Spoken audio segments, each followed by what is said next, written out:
Hello, and welcome to Papi Approved Movies. My name is Papi. And I'm Natalie. In our podcast, we review and critique my favorite PG-13 movies. Movies that I wasn't allowed to watch until I turned 13. Every other week, Natalie and I will watch a new PG-13 movie. And I'll see if Papi's movies live up to the hype. Which, of course, they will. Today we're going to be watching Transformers.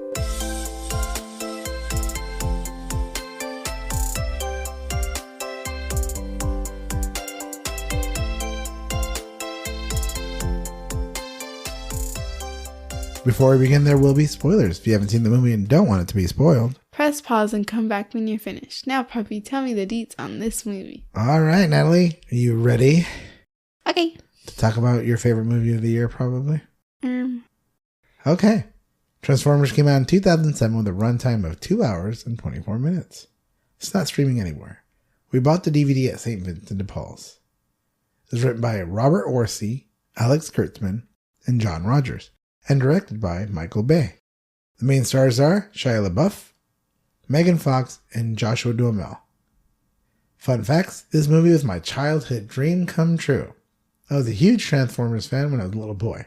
I even have a letter I wrote to Santa asking for a Transformer for Christmas. Obviously, I didn't get it because my mom didn't send the letter. Or maybe I was just on the naughty list. So what do you think, Nat? I liked it. I thought it was very funny. It did remind me of Herbie the Love Bug, and which I low-key liked more. And some parts I felt were a little car commercially, like the way it was filmed. Like it felt like it was about to say Ford F-150. Like I was just waiting. Right. So you thought it was like a commercial almost.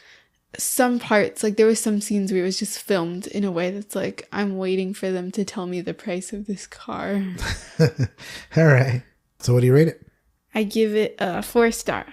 4 stars, not too bad. You've been giving a lot of 3 and 3.5, so 4 stars pretty good. What do you think I was gonna get? Like a 3-star, because it's action and sci-fi. So those are the two things you don't like. I didn't think you were gonna be a fan of this movie, but it was kind of funny. So I guess got lost a few times, but I came back.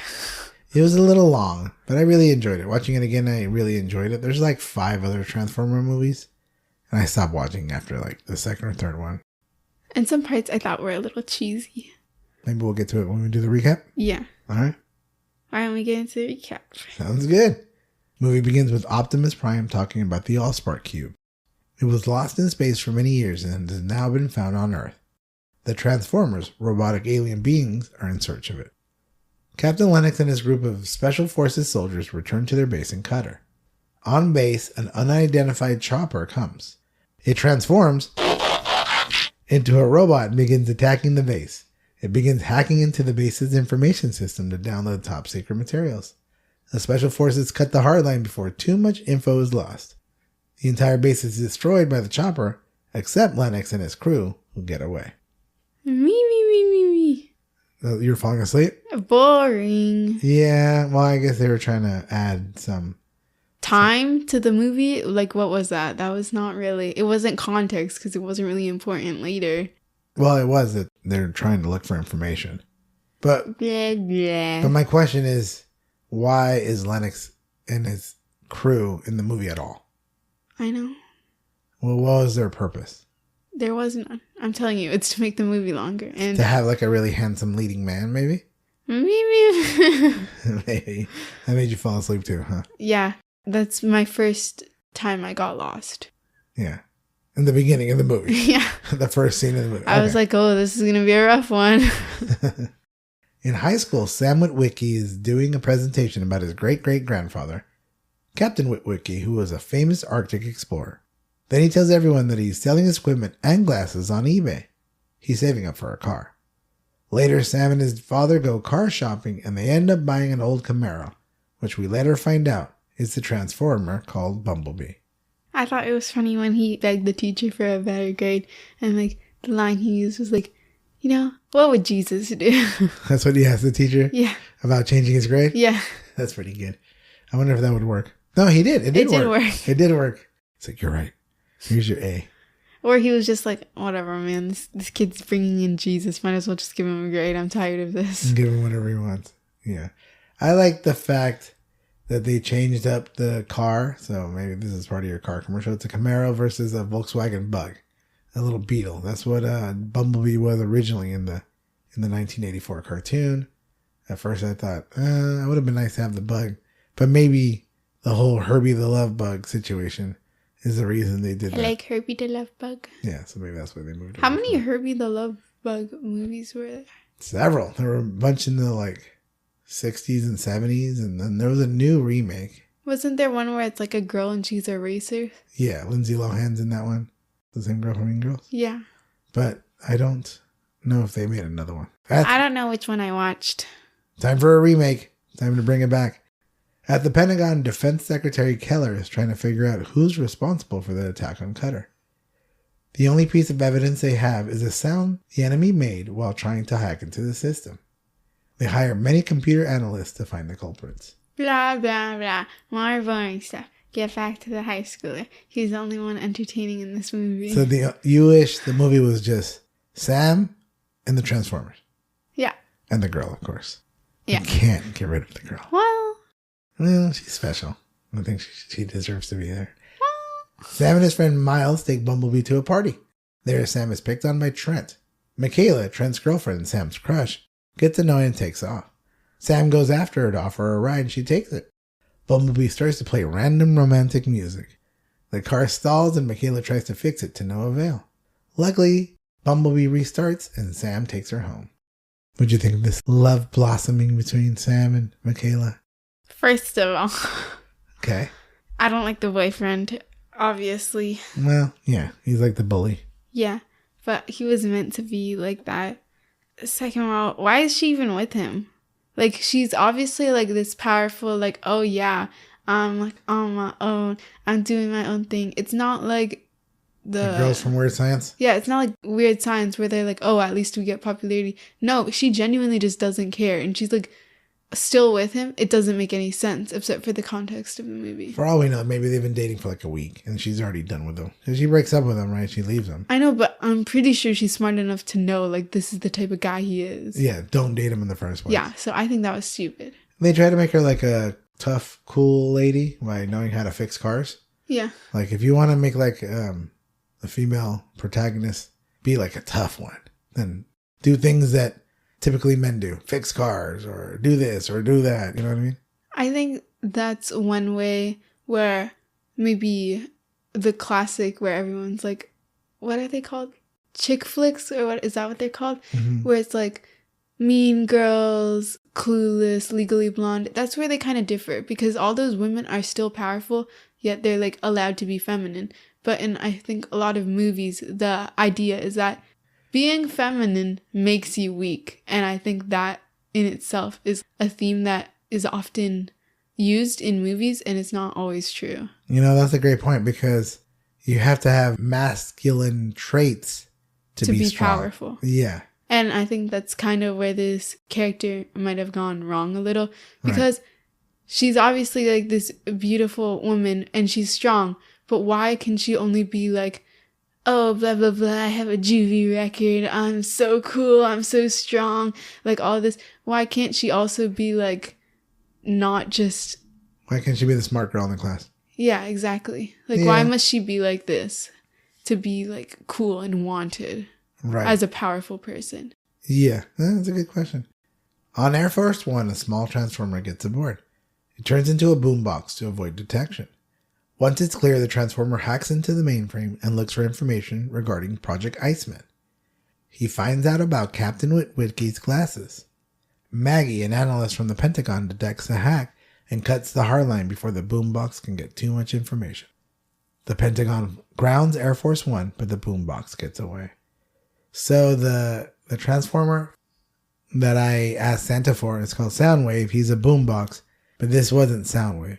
He's not in the first movie, so I think he's in the second and third movie. So it's kind of sad that one of the most popular Transformers ever isn't in the first movie, but it's kind of like a nod to him because this Transformer turns into a boombox. Music instrument. I hate that they all sound the same. Boombox, jukebox. No, they're different. I know, but why do they have like the same name? Because they're a box. No, it's not Like okay. a juice, how about a juice box? I lost around in spontaneous because of this.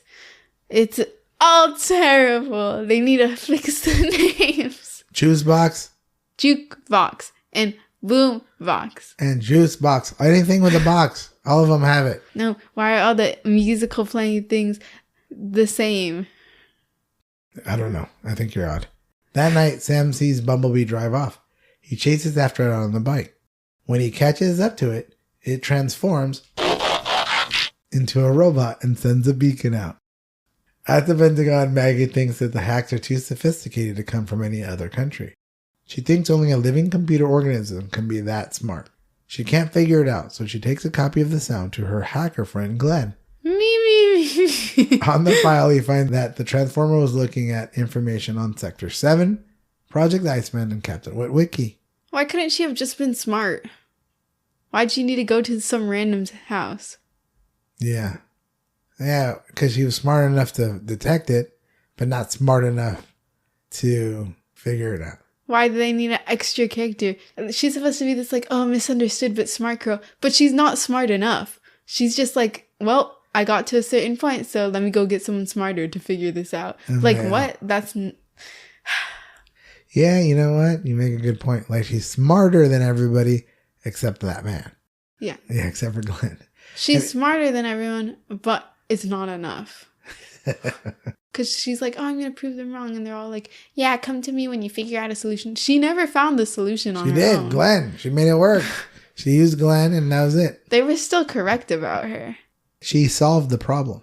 She just used the proper tools. Whatever, man. Suddenly, his house is raided by the FBI, so they all get arrested.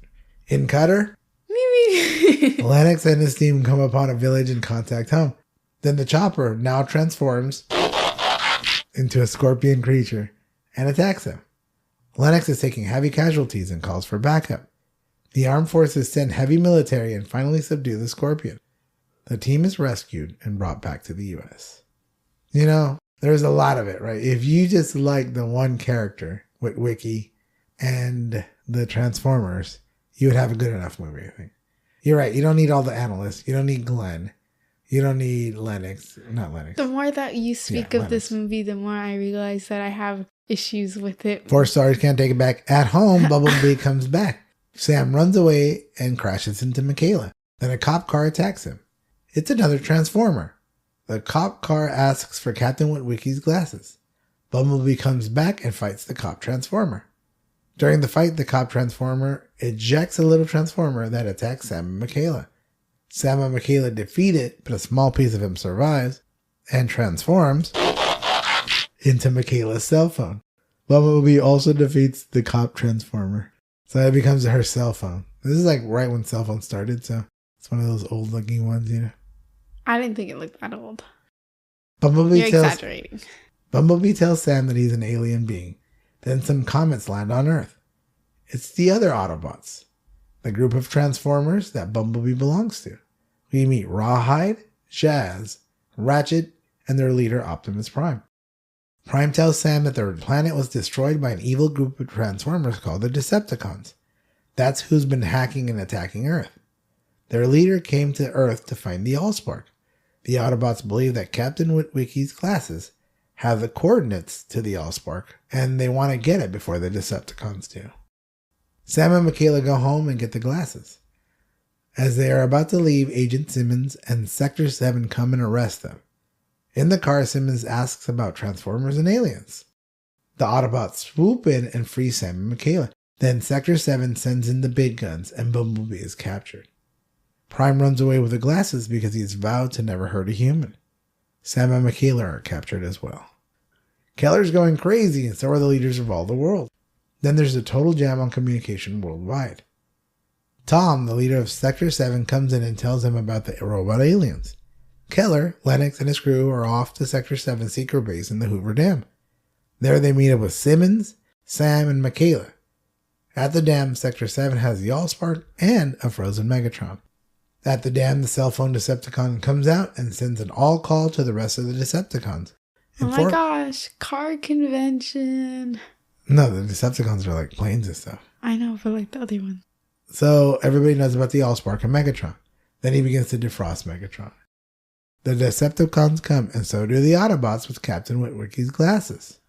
Sam, with Lennox's help, frees Bumblebee.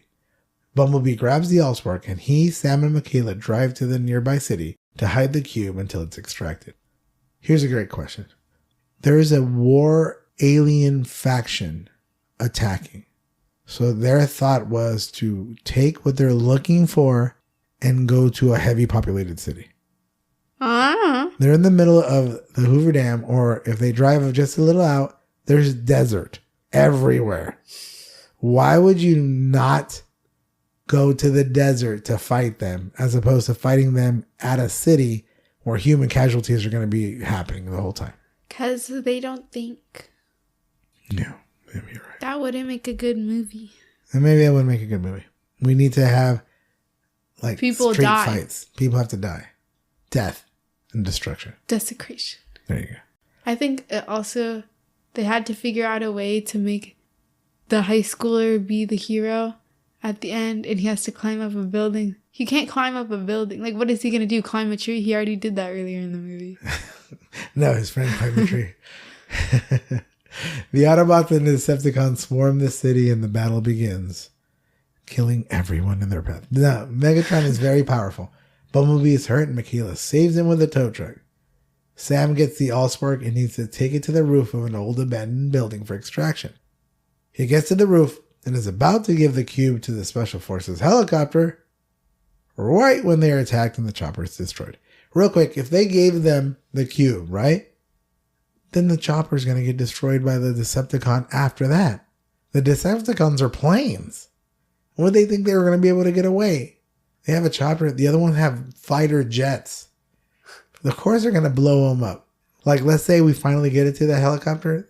The day isn't saved. Yeah. It's literally just like a race. Yeah, because Sam... They're chasing you. They don't care about Sam. They care about the Allspark. So there's a couple of things that I thought needed a little work, but since it was super rad to look at, I was happy with the movie. Or just him walking, literally running up the building, and the plane is chasing him, and somehow the plane doesn't beat him. It's a plane. Just fly to the top and wait for him. Where's he gonna go? Well, maybe they thought he was gonna stay in the middle or something. I don't know. Then go through the middle of the building. Sam falls off the building with a cube and is saved by Prime. Then the final battle begins between Optimus Prime and Megatron. These are a bunch of the reasons why I was like, oh, this movie is cheesy. Why? Because it's all like, wowee, look, he's right there to catch him. Wowee, he made it to the top. Wowee, she magically knows how to hotwire a car. Yeah. Meanwhile, in the streets, the Autobots and Lennox and his crew are holding their own against the other Decepticons. The battle is going the Decepticons' way until Sam uses the Allspark to kill Megatron, destroying the cube in the process. The day is saved. It's true, Sam killed Megatron. He was so powerful he killed him himself, disintegrating him. Why didn't they think of this earlier? They should have just thrown it at him, huh? That's what like a water balloon. Yeah. At the end, Prime makes a speech about the future. Sector 7 is closed and the dead Transformers are dumped into the ocean. Bumblebee stays with Sam, and the rest of the Autobots will stay on Earth, hidden, to protect the planet. Is this the scene where they're like all driving away on that highway in their like car form? Yeah. Ford F-150. Starting at 3.9 APR right now. And they're going to stay on Earth waiting for other Autobots to come. The end. That scene, especially when they were driving off, I was like, or when they were I'm sold. I did like this movie. Watching it again, it's funny. That Shia LaBeouf guy, I thought he was a good actor. Something happened. I think he got canceled. So I don't know if he does anything, or he was a creepy guy for a while. I don't know. But I thought he was great in the movies. Michaela, I thought she was great in this movie. And then I thought it was funny and silly, and it was like a great movie for what it was based on, which is a cartoon from the 1980s. Yeah. So last year was the year of Barbie. Barbie's huge, gigantic smash hit. Yeah. But they've been making movies about toys forever. They did the Transformer movies, there's the G.I. Joe movies. Lego The Lego movies, yeah. It's a whole franchise. There's like 3 of them. Yeah, so there was a Playmobil movie 2 years ago, probably. I don't have a good perception of time. Right. I think that's the way to go. Use old toys and then make movies of them because they do well. Apparently, there was like an article on Mattel or something about how they were planning 12 other toy movies, and like one of them was like Polly Pocket or something like that. Sure. I think it's a cool idea, especially for like the things that have shows and stuff. Right. But at a certain point, it's like, how much can you do with the doll? Do you know what I mean? Yeah, well, like Barbie, they kind of did a whole different situation. But Barbie has a very big theme and history to go with it, too. Like, the tagline has always been, you can be anything. So it has some sort of base. But message. Like, eventually, what are you going to do with all these toy movies? Like, they're eventually going to lose their, like, meaning. Yeah. Well, I don't know if they're going to make a movie as good as Barbie or this Transformer movie. If anything, they're just going to make money, right? Yeah. It's like Toy Story 5. Well, these Gen X movies, like all these movies are based on Gen X toys. I love the Transformers. I was going to watch that movie regardless if it was any good. It didn't matter. I was going to watch it. Yeah. Because I had Transformers when I was little. And I loved Transformers. I had Optimus Prime. I had a Megatron. So I had all these toys. And I was a huge fan. And there was nothing cooler in the world but the Transformers. And so, of course, I want to watch the movie. But if you have someone who just loves Polly Pocket, then they're going to watch that movie. Or if someone who loves Cabbage Patch Kids, they're going to watch that movie. So yeah. It's like a built-in fan base. All right. Anything else you want to talk about the movie? No. All right. Could this movie still be made today? Yeah, probably. But I still have some grievances with it. Proceed. So, first of all, Michaela, you know, overall she was a pretty cool character just because she's meant to be that way. She's like, oh, that cool girl or whatever. But like some of her character, it was like, that's just unnecessary. Like, what are you even doing? Like what? You're trying too hard. Like making her go to jail, like secretly. Oh, like in the past? Yeah. Mm-hmm. And I was like, okay, that's not too bad. But then later it was like a lesson learned for what's his name? It's like, oh, you never have to work for anything. I've been to jail. Like, you don't know anything about the world. And he's like, I don't know anything about the world. Shut up. Like, that's not even the point of the movie. It's about Transformers and like more than meets the eye, which kind of goes with her because she's like, oh, like, that's why I think it makes sense that she went to jail, because it's like more than meets the eye. She's not just this hot girl. She's also like a human. So I feel like that makes sense. But the fact that it was supposed to be like a lesson learned for him, it was like, what are you even trying to do anymore? Yeah. Like, why are you adding this to the movie? It's like on a different street than what this movie was already on. One of the biggest gripes about female representation in movie isn't necessarily that there are none, is their point. What is the point of a female character? And unfortunately, in a lot of movies, the point of a female character is to drive the male in some way or another. For example, if you watch a movie and a man's wife is killed and he goes and attacks, right? That's his motivation. She's just a tool, like a plot device. Yeah. To move it forward. I didn't see that with her, though. I didn't see that she was a plot device. Maybe for that one quick lesson, but in all these movies, we always have to shoehorn a romance, right? Yeah. We talked about that. So I think just because that's the norm for a movie, she got brought in. But I didn't think she was the plot device. I don't think that was necessarily true with this movie, but I'm just saying, like, for that part, I was like, this is unnecessary. Right. Like, why is the movie still going? Yeah. You just thought it was 45 minutes too long. Yeah, and then now they're adding in new lessons. Like, I thought I learned a lesson 2 minutes ago.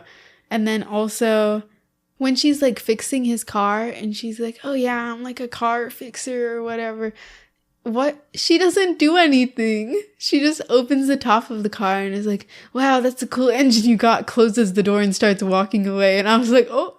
What has she done? She doesn't have any skills at all. Yeah, she hasn't even done anything. Like, it would have been cool if she like fixed his car or anything. And then I also think because she like lifted up the top and then like you see her stomach and he's like, oh my god, she's so hot. Why are you trying so hard to sexualize what's supposed to be a high schooler? Like, you're joking. Like, you didn't need a montage of her stomach for like 30 seconds. Like, but I bet you that was on the commercial. I bet you it was on the trailer. But she's already a gorgeous person. I think that still would have, that tactic still would have worked if they didn't need a 30-second clip of her opening the top of a trunk, being like, oh yeah, I'm such a grease monkey, and then closing it and not doing anything. Well, yeah, that was the weird thing where she didn't even try to fiddle with it. She's like, wow, look at this engine, and then left, right? Yeah, she's like, oh no, your car broke down here. Let me take a look at it. And then she opens the top and she's like, she didn't get her hands dirty or nothing. No, she's just there to look pretty. And it's like, you tried to make a point like, oh, she's a cool girl. She knows cars, but she doesn't know cars. Well, let me give you a little insight into a man's mind. I don't remember all the movie, but I remember that scene in the movie. That's a very famous scene. So, unfortunately, yeah, that's unfortunately the way it is. No, I don't like it. It's less about her just being like showcase that, but more of like she didn't do anything to the car, and I'm like, oh, there goes that. Yeah, that's that part. She should at least went in there and go, try to figure it out. Oh, I can't. Or fix the car. Or like, oh, do you have any tools? Oh, do you have a wrench? Oh, I don't have one. And you're like, oh, I can't fix it.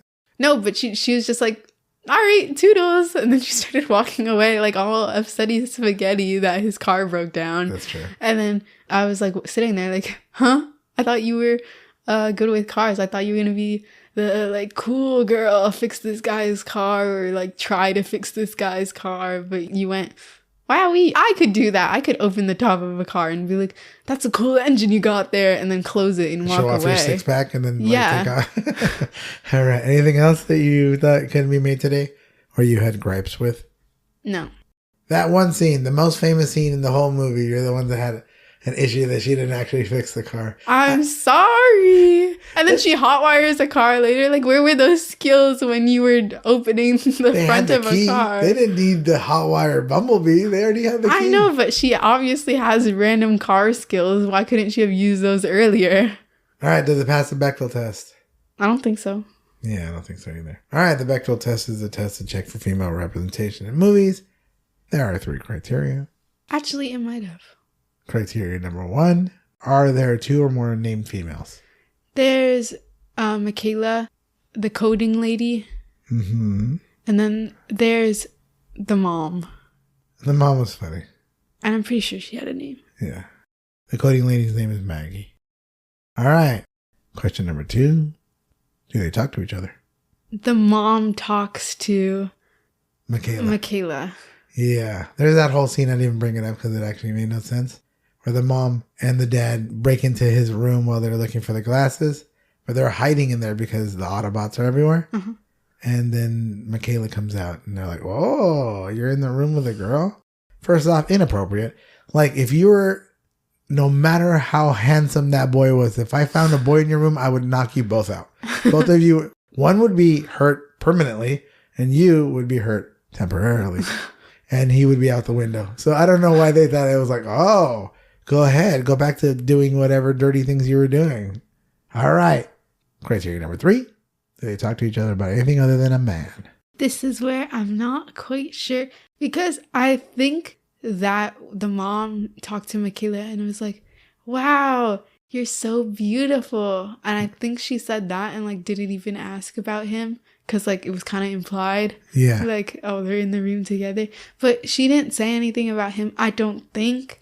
And was like, wow, you're so beautiful. What's your name? And she's like, oh, I'm Michaela. Like, they had that scene. So maybe it passed. All right. We're going to say that it did pass. Anything else before we call it a day? Nope. Thank you for tuning in to Papi Approved Movies. If you like this episode, make sure to subscribe, rate, and review on your favorite podcast app, or like and subscribe to us on YouTube. We put out an episode every Monday. If you want to see extra podcast content, follow our TikTok at Papi Approved Movies. If you want to suggest a movie for us to watch and critique, email us at papiapprovedmovies@gmail.com. That's papiapprovedmovies@gmail.com. No spaces, no caps. We'll try our best to get to your suggestion. And remember, it has to be PG-13. Next week, Sophia will be back and we'll be watching Adventureland. And I'll be back in 2 weeks to watch The A-Team. I'm Papi. And I'm Natalie. See you next time. Bye.